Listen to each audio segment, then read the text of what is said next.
is finding all possible search engine queries जो कि लोग आके सर्च करते हैं, जो कि रेलिवेंट हों आपके बिजनेस से, ठीक है। कस्टमर्स आते हैं, वो रेलिवेंट सर्च करते हैं आपके बिजनेस से, तो आपको उसका पता होना चाहिए, उसकी मालूमात होनी चाहिए, ठीक है। अब वो जो कीवर्ड की जो रिसर्च है वो आपको सिर्फ इस चीज में मदद नहीं देती कि आप जो है ना वो किस तरीके से खाली किन कीवर्ड्स के ऊपर सर्च करेंगे, बल्कि आपको ये भी मदद देती है कि आप कौन से कीवर्ड्स को पहले प्रायोरिटाइज करेंगे ताकि वो उन कीवर्ड्स के ऊपर आपकी जो वेबसाइट है ना वो रैंक करे, ठीक है। तो इसी के अंदर मैं आपको एक टूल बताऊंगा, लेकिन टूल से पहले मैं चाह रहा हूँ कि कुछ और चीज बता दूं ताकि आपके कॉन्सेप्ट क्लियर हों।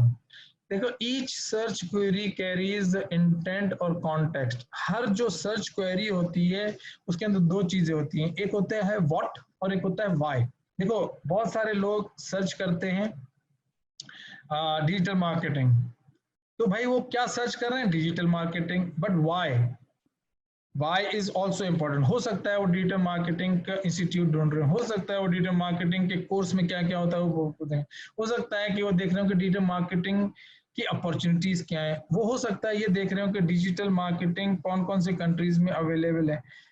I mean, intention can be different. And Google क्या करता है, मैंने पहले भी आपको पिछले लेक्चर में बताया कि गूगल ये करता है कि वो आपकी इंटेंट को देखता है और उसका रेलिवेंट रिजल्ट जो है ना वो आपको ला कर देता है। तो इंटेंट इज वेरी इंपॉर्टेंट, ठीक है। अब देखें, आपको अगर आप गूगल के ऊपर जाके लिखते हैं कि भाई फॉर एग्जांपल मुझे जो है वो यूरिका डिजिटल मार्केटिंग, अब सिर्फ लिखते हैं यूरिका डिजिटल मार्केटिंग, तो गूगल को पता चल जाता है कि भाई स्पेसिफिक ब्रांड का नाम ले रहा है। तो या दो चीजें, एक तो वो उधर जाना चाहता है, ठीक है, या वो उसकी वेबसाइट के ऊपर जो है ना विजिट करना चाहता है उसकी इन्फो। अब ये पता नहीं है तो वो आपको दोनों चीजें दिखा देता है, आपको दिखाएगा मैप भी दिखाएगा, आपको जो है वो डायरेक्शन भी दिखाएगा, आपको लोकल पैक्स भी दिखाएगा कि भाई डिजिटल मार्केटिंग से रिलेटेड लोकल पैक्स जो आपके पास आते हैं, और आपको वेबसाइट भी दिखाएगा। अगर आप जाके चेक कर लें तो आपको दिखाएगा। तो होगा क्या कि गूगल ऑल पॉसिबल इंटेंशन के ऊपर जो है वो आपको रिजल्ट दिखाता है। तो हमें भी क्या पता होना चाहिए कि भाई देखें, जब हम पर्टिकुलर कोई भी कीवर्ड्स को सेलेक्ट कर रहे हैं तो हमें भी एक्चुअली ये पता हो कि हाँ भाई, लोग जो है जब एक ऐसा कीवर्ड होता है जो कि हेड कीवर्ड कहलाता है, जैसे डिजिटल मार्केटिंग हेड कीवर्ड, और मार्केटिंग, या अगर कहूँ flower, flower is a head keyword. अगर मैं कहूँ पिज्जा, तो pizza is a head keyword. लेकिन pizza near me is a different keyword, और उसकी इंटेंशन डिफरेंट हो गई कि यार मेरे नियर कोई पिज्जा है। या मैं अगर लिखता हूँ कि चीजी पिज्जा, अब ये उसकी डेफिनेशन थोड़ी सी चेंज हो गई, मैंने उसके अंदर मजीद चीजें डाल दी। या hot pizza in Bahadurabad, hot pizza in Karachi, ठीक है ना, cheap pizza price in Karachi. अब ये मुख्तलिफ मुख्तलिफ जब कीवर्ड्स हम यूज कर रहे हैं तो इसके पीछे इंटेंशन भी चेंज होती जा रही है। तो जो हेड कीवर्ड्स होते हैं और जो ये जो दूसरे कीवर्ड्स होते हैं, इसे हम कहते हैं long tail keywords. Head keywords एक कीवर्ड या मैक्सिमम दो कीवर्ड को भी, एक से ज्यादा कीवर्ड को वैसे लॉन्ग टेल कीवर्ड कहते हैं, लेकिन आप ये भी समझ लें कि ज्यादातर दो कीवर्ड भी जो होते हैं ना वो भी हेड कीवर्ड बन जाते हैं बाज सिचुएशन में।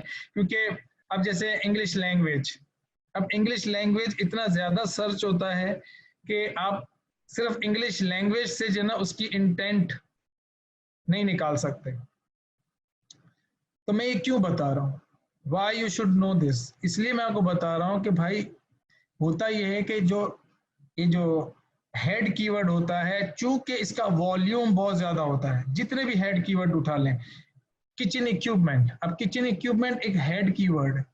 अच्छा, इसी तरीके से किचन, किचन उससे भी बड़ा हेड है, ठीक है। किचन इक्विपमेंट फिर भी एक्चुअली उसके साथ लग गया तो टेल बन गया। किचन इक्विपमेंट इन कराची, ये और लंबा हो गया। चीप किचन इक्विपमेंट्स इन कराची, ये और डिफरेंट हो गया। तो ये जो हेड कीवर्ड्स होते हैं इनका वॉल्यूम हमेशा ज्यादा होता है, और आप इनके ऊपर अगर रैंक कराने की कोशिश करेंगे तो इट विल टेक इयर्स, कि आपको सिर्फ कोई लिखे इंग्लिश लैंग्वेज तो यूरिका आ जाए, या कोई सिंपल लिखे किचन तो आपका किचन इक्विपमेंट की पेज आ जाए, या कोई लिखे डिजिटल तो डिजिटल मार्केटिंग की वेबसाइट है, या डिजिटल मार्केटिंग लिखे तो डिजिटल मार्केटिंग की वेबसाइट आ जाए, या आपकी एजेंसी आ जाए। बताने का मकसद ये था कि भाई जो लॉन्ग टेल कीवर्ड्स होते हैं उनके ऊपर रैंकिंग कराना as compare to head keyword के आसान होता है। तो हमारी अप्रोच ये होनी चाहिए कि हम जो है अपनी वेबसाइट को रैंक कराएं शुरू के अंदर लॉन्ग टेल कीवर्ड्स के ऊपर, क्योंकि उसके ऊपर भी बहुत सारे लोग जो है वो सर्च कर रहे होते हैं, उनकी क्वेरीज होती हैं, और वो ज्यादा फायदेमंद होता है क्योंकि वो स्पेसिफिकली किसी खास चीज के बारे में पूछ रहे होते हैं, जैसे price of digital marketing course, ठीक है, digital marketing course in Karachi. अब ये एक लॉन्ग टेल कीवर्ड है ना। अब digital marketing course in Karachi लोग सर्च करते हैं तो हमारी वेबसाइट इस वक्त आ रही है फर्स्ट पोजीशन पे, ठीक है। तो उससे क्या होगा कि मुझे पता है कि जो बंदा digital marketing course in Karachi search कर रहा है उसकी इंटेंशन ये है कि वो डिजिटल मार्केटिंग का कोर्स कराची के अंदर करना चाह रहा है। तो इसका मतलब ये भी हुआ कि वो ज्यादा पोटेंशियल बायर है कि जो हमारे पास से बाय करेगा। तो ऐसा ट्रैफिक आप अपने पास अगर जब लेकर आते हैं तो उससे आपको ज्यादा फायदा होता है एज कंपेयर टू सिर्फ हेड कीवर्ड्स को ही टारगेट करना। हेड कीवर्ड्स को टारगेट करें ये नहीं है, लेकिन बहुत उसको मुश्किल है और टाइम लगेगा और उसके अंदर वॉल्यूम आपको बहुत मिलेगा। तो ऑलवेज हर बंदा क्या बोलता है कि मैं जब भी कीवर्ड की रिसर्च करूं तो जिसमें सबसे ज्यादा हाई वॉल्यूम है मैं उस पर करूं। तो मैं आपको करेक्ट कर रहा हूं कि don't do this mistake, never, you will not be able to do it. Don't target head keywords, target long tail keywords, ठीक है।